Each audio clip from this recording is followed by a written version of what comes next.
కాంగ్రెస్ సర్కార్ అసమర్థ విధానాలు ప్రజల పాలిట శాపంగా మారాయి. ప్రభుత్వ అలసత్వంతో అన్ని వర్గాల ప్రజలు పరిశాన్ అవుతున్నారు.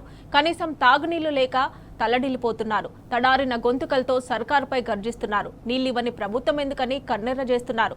గుక్కెడు నీళ్ల కోసం గోసపడుతున్న ఆదిలాబాద్ పట్టణ ప్రజల అవస్థలపై టీ న్యూస్ ప్రత్యేక కథనం.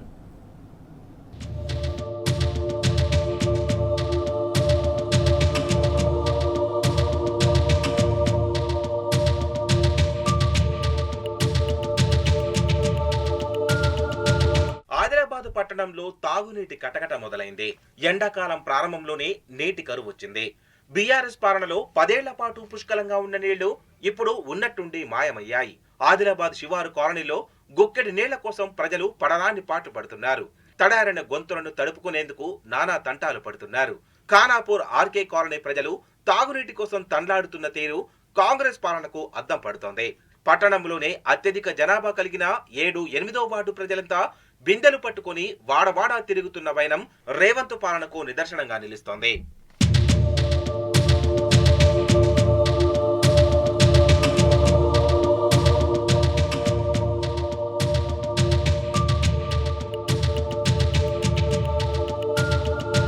ప్రజల కనీస అవసరాలు తీర్చాల్సిన ప్రభుత్వం ఆ సోయి మరిచింది.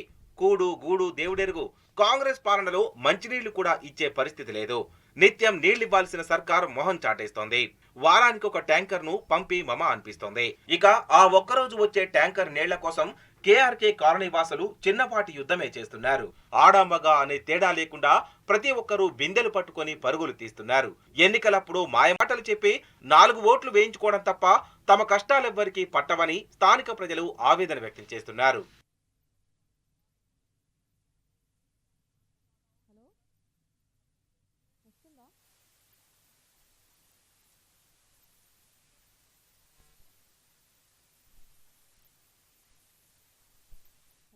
హలో